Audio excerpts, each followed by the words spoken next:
Kalau lu ngerasa capek kerja dan lelah sama semua aktivitas yang ada di hidup lu berhak untuk istirahat.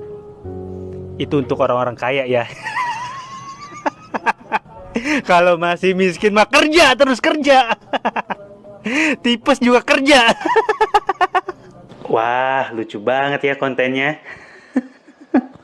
Oh iya, tanggal 4 Februari nanti gue bakal ada di acara S-Talk, seni trading dan investasi saham, resiko minimal, cuan maksimal. Kalau mau ikutan bisa langsung klik link yang ada di bio. Terima kasih. My Heart Arif Alfiansyah featuring Yuda Kling. mantap, gaskan. Pernahkah kau menguntai hari paling indah? Ukir nama kita berdua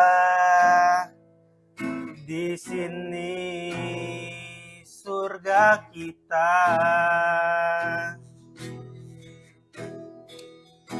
Bila kita mencintai yang lain, mungkinkah hati ini akan tegar? Sebisa mungkin tak akan pernah Sayangku akan hilang.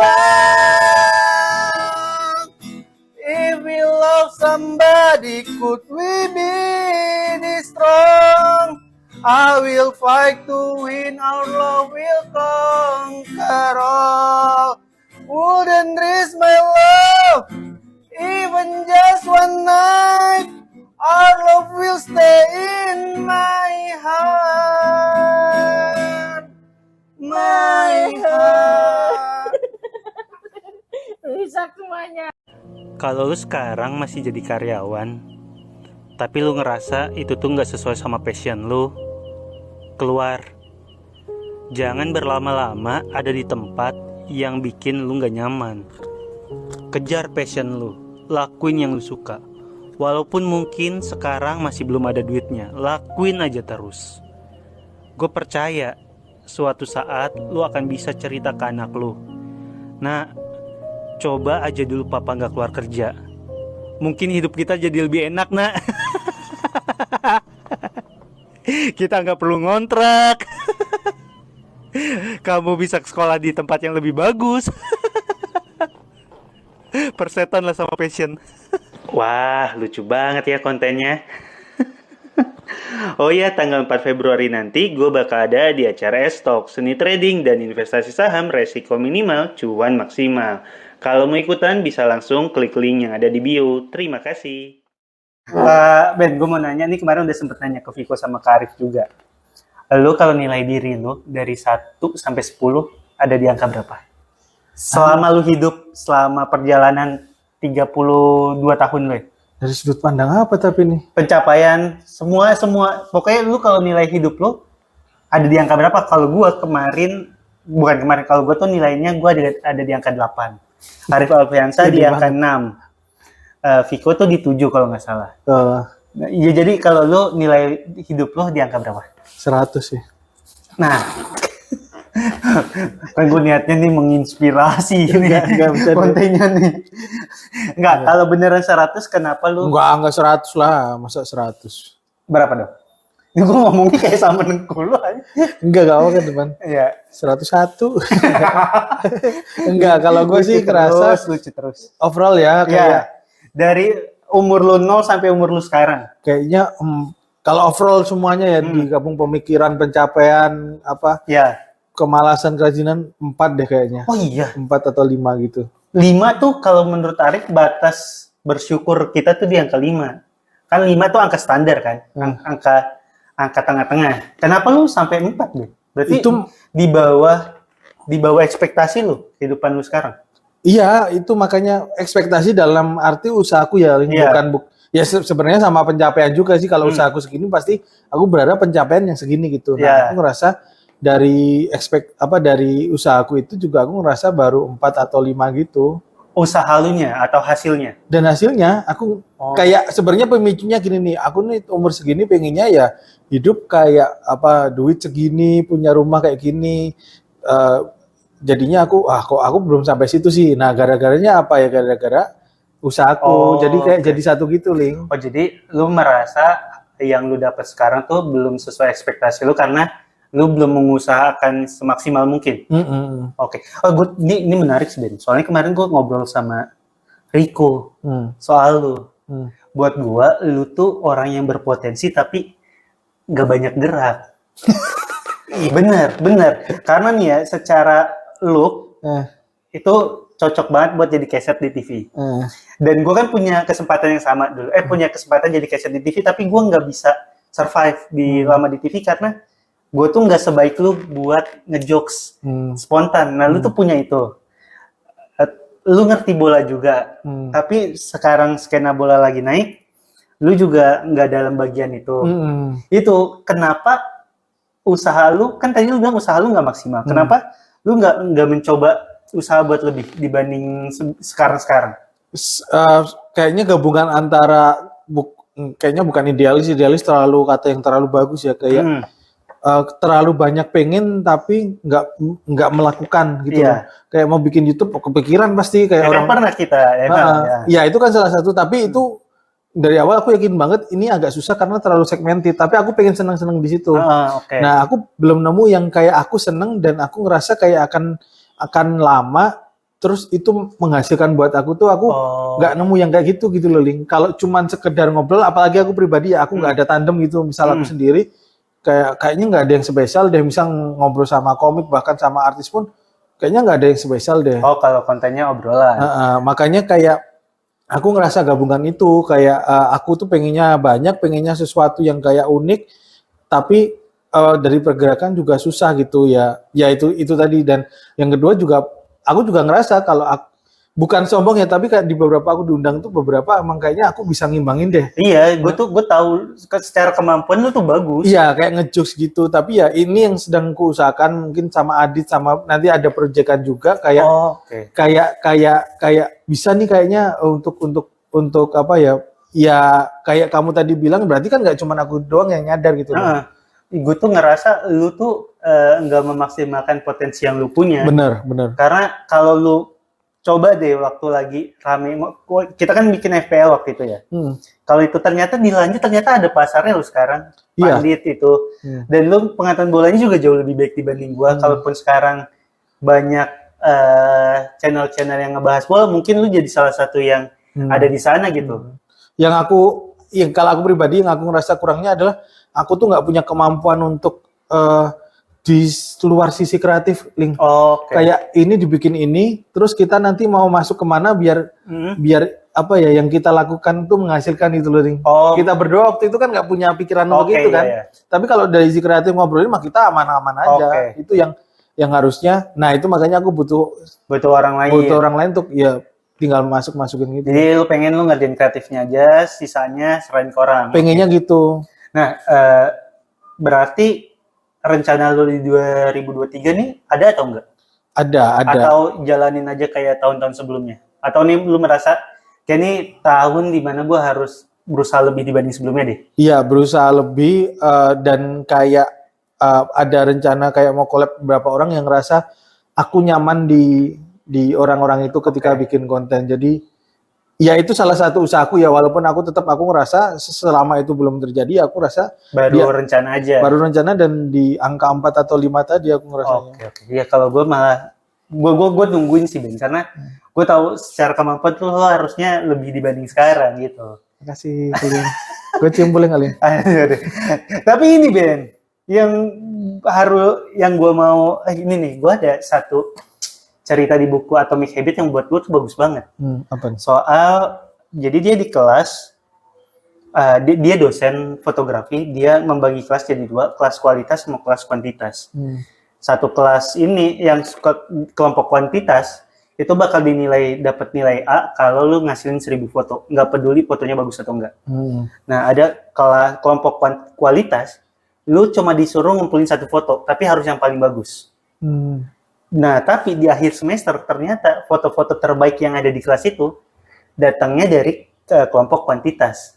Bukan dari kelompok yang ngejar kualitas. Kenapa kayak gitu? Karena kalau penjelasannya, si kelompok kuantitas nih dibanding mikirin sesuatu, dia langsung ngerjain. Belajarnya setelah demotret salah, belajar lagi. Dari 1000 potretan itu, makin banyak salahnya, makin banyak belajarnya kan. Oke. Nah ini berarti yang sekarang itu, kenapa gue ceritain itu, gue rasa yang sekarang lu alamin, lu lagi ngejar kualitas bagus, bukan ngejar kuantitas. Gitu sih. Iya, aku nangkep itu kayaknya salah satu quote yang paling bagus ya, Ling. Kayak, ya mungkin poinnya sama kayak yang sebelumnya, kayak maksudnya lu ajar dulu aja, tapi ini menjelaskan dengan lebih detail bahwa ketika kamu melakukan sesuatu tuh kamu secara nggak langsung memperbaiki diri juga. Benar. Makanya sebenarnya yang salah satu memotivasi itu aku tuh adalah kayak aku beberapa kali masuk ke konten-konten orang tuh ngerasa, oh aku lihat jeleknya ini, di besok lagi oh makanya jeleknya jadi bukan jelek muka anjing lu, jangan balik ke situ lagi, Ling. Karena kayaknya semuanya jelek ya. Tapi kayak bener, Ling, kayak ketika kita selesai melakukan sesuatu, sejelek apapun hasilnya, kita akan belajar untuk memperbaiki sesuatu di kesempatan selanjutnya kan. Dibanding kita bener kayak omonganmu nggak melakukan apa-apa, nggak ada yang diperbaiki dong. Iya kan? Benar, karena kalau di buku itu dibilangnya merencanakan itu baik, tapi itu bukan perbuatan yang menghasilkan hasil. Itu cuma in motion doang. Kalau action, sejelek apapun hasilnya ada hasil gitu. Karena aku kan juga punya cita-cita jadi penulis skrip ya. Aku ngikutin Instagram, ada satu quote juga yang bagus. Sejelek-jeleknya draft tulisan skripmu itu lebih bagus daripada kertas kosong. Oh iya itu. Karena kalau draft jelek bisa diperbaiki, kertas kosong nggak bisa diperbaiki. Benar-benar. Itu sering banget tuh gue baca. Iya kan? Iya. Jadi di 2023 ini bakal lebih banyak pergerakan lo. Karena gue sering banget ngeliat lu tuh jarang gerak, men. Karena lu kan di kamar gue juga ya, Ling, tinggal. Enggak, karena gue pernah bilang ke lu dari 2020, seinget gue. Iya. Bikin konten sendiri tentang bola. Karena gue tahu lu mampu. Atau konten kayak ngomongin orang-orang di Twitter, gue tahu lu mampu. Tapi belum kejadian. Iya, gue tuh pengen banget, Ling, tapi itu tadi, Ling, gue punya Adit sebagai manajer, tapi gue tuh pengen punya temen yang kayak Ben, yang kemampuan lu tuh ini, lu sikatnya kayak gini, karena menurut gue yang mengarahkan lah ya. Mengarahkan, dan gue tuh selalu percaya bahwa orang lain akan lebih gampang melihat kekurangan dan kelebihan kita daripada kita sendiri. Dibanding diri sendiri, karena kita ketemu diri sendiri setiap hari. Iya, jadi nggak nyadar perubahannya, tahu-tahu ternyata ini bukan sesuatu yang bagus gitu ya. Jadi kita nantikan konten Benny di tahun 2023. Semoga dia naik dari angka 4 ke angka berapa, Ben? Niatnya di akhir Desember. 4, 5 mungkin atau 6. 5 atau 6. Nggak usah jauh-jauh. Yoi. Kita tunggu di akhir Desember. Kita tanya lagi nanti. 2024. 2023 dong. Kok lihat baju gua. Keren banget gak? Enggak sih, Yud. Seharusnya itu disablon, jangan pakai kertas begitu.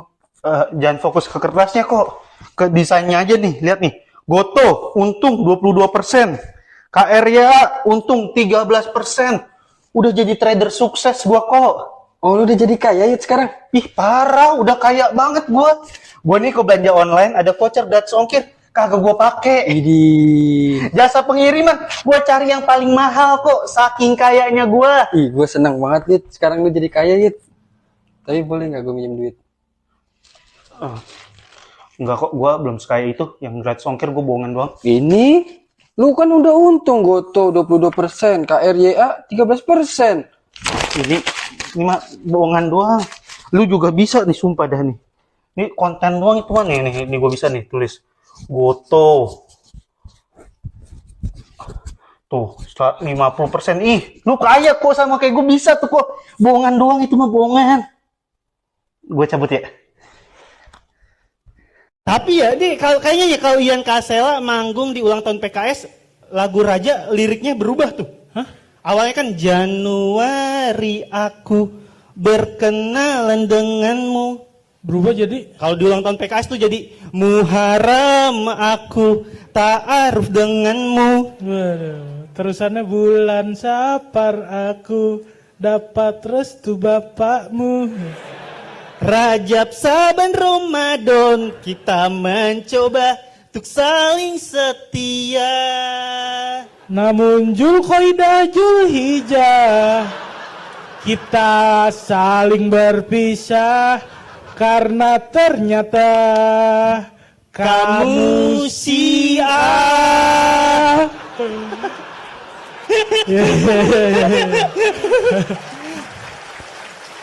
Jadi gue tuh baru tahu ternyata sekarang pohon-pohon yang ada di Jalan Raya Margonda itu dipasangin barcode. Buat gue ini tuh kebijakan yang bagus kalau dilakuin di Kebun Raya Bogor. Karena kebun raya tuh jelas di sana itu orang rekreasi, banyak yang jalan kaki, jadi wajar cari tahu pohon-pohon yang dia lewatin. Nah, Jalan Raya Margonda ini kan jalan raya. Siapa yang scan barcode-nya? Siapa yang butuh? Anak sekolah. Sekolah yang dekat Jalan Raya Margonda itu SDN Pondok Cina.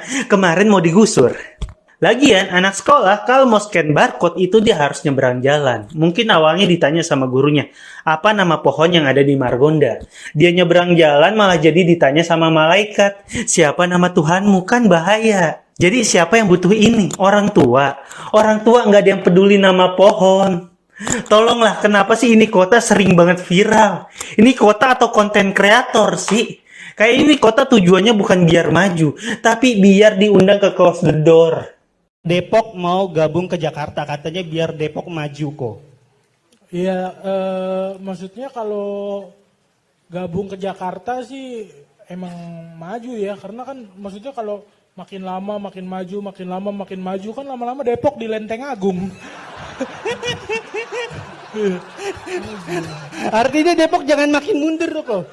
Karena makin mundur, Depok di Megamendung kok. Ya, repot tuh kalau mau ke Margonda karena buka tutup.